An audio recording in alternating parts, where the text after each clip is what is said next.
The global automotive industry is currently perceived to be in a state of recovery from the acute disruptions of the pandemic era, characterized by semiconductor shortages and inflated prices. However, this perception is dangerously myopic.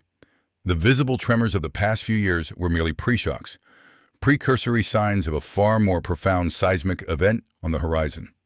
The true crisis is not behind us. It is ahead, and it is building in magnitude and complexity. By 2026, a confluence of delayed economic consequences, forced technological transitions, and aggressive new market dynamics will culminate in a downturn that will be deeper, wider, and more transformative than any in recent memory. This will not be a simple inventory correction or a brief recessionary dip. It will represent a fundamental rupture in the century-old paradigm of the automobile's role in society and its economic underpinnings, impacting every stakeholder from the assembly line worker to the suburban commuter. The first and most explosive catalyst will be the inevitable collapse of the auto finance bubble, a scenario whose timing is now maturing precisely for 2025 to 2026. The period from 2020 to 2024 was an aberration in lending, defined by extended loan terms reaching 84 and even 96 months, record high average monthly payments, and plummeting down payments. Consumers, trapped between necessity and scarcity, signed obligations that assumed vehicle values would remain permanently elevated.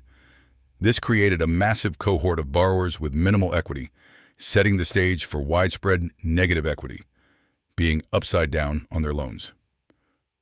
By 2026, these stretched loans will intersect with two forces: the natural point where major out-of-warranty repairs become likely, and a decisive normalization of used car supply. The result will be a cascade of rational defaults. Owners facing a $5,000 repair bill on a car worth $15,000 but with a $20,000 loan balance will simply walk away. This surge in repossessions will flood the wholesale market, collapsing used vehicle values. The contagion will spread instantly to the new car market, as the trade-in, the foundational mechanism for 60% of new transactions, evaporates overnight. Millions will find themselves financially marooned in their current vehicles, unable to sell without covering a significant cash shortfall, thus freezing a huge segment of buyer activity and crushing demand. Simultaneously, the industry's core product strategy will be in a state of paralyzing disarray due to the regulatory cliff edge of electric vehicle mandates. By 2026, major markets including the European Union, California, whose rules influence many U.S. states, and others will enforce strict sales percentage requirements for zero-emission vehicles, often targeting 35% or more of a manufacturer's fleet. This deadline is not a gentle suggestion, but a compliance imperative with severe financial penalties. Automakers, having committed hundreds of billions in capital, will be flooding the market with new EV models at the very moment consumer appetite is hitting a wall of practicality.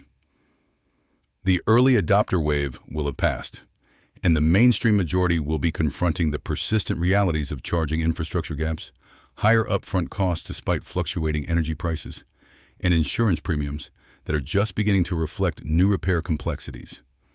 Consequently, manufacturers will be caught in a profit-destroying vice.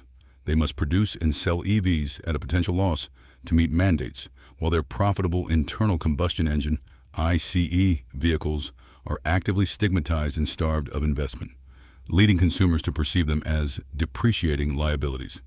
This creates a no-win product portfolio where neither powertrain offers compelling, stable value, leading to consumer hesitation and inventory gluts of both vehicle types.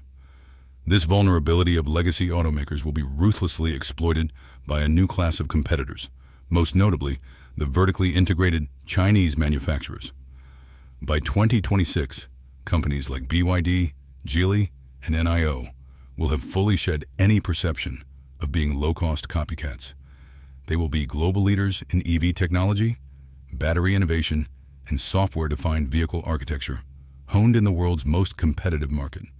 Their assault will be multi-fronted. In Europe and Asia, they will compete directly on price, technology, and feature content.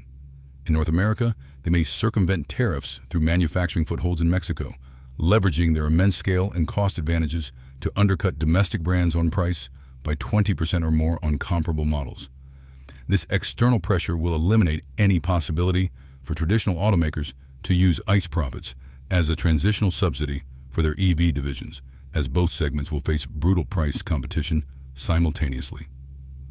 The resulting margin compression will trigger existential crises for several mid-tier brands, likely leading to consolidation, brand discontinuations, or strategic retreats from entire vehicle segments.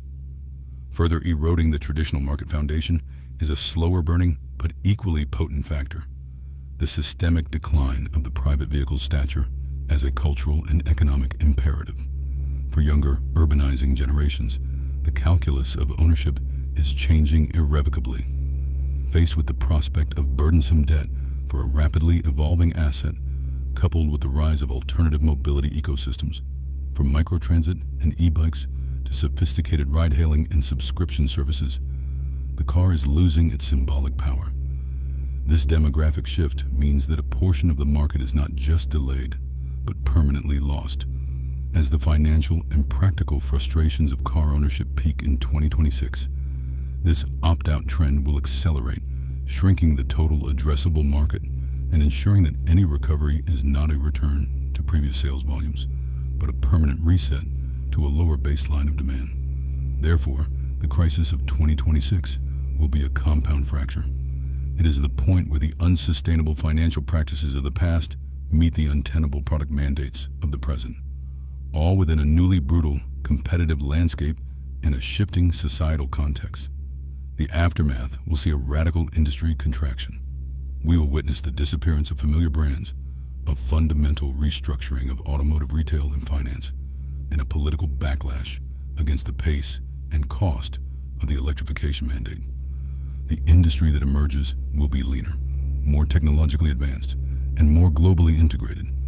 But the path to that new equilibrium will be paved with significant economic dislocation, consumer disillusionment, and the end of the automobile's unchallenged reign at the center of personal mobility. The warning signs are visible in today's lengthening loan terms, volatile EV sales, and geopolitical trade tensions. To ignore them is to assume the storm has passed, when in reality, the clouds are only now gathering for a perfect storm whose full force will be felt in 2026.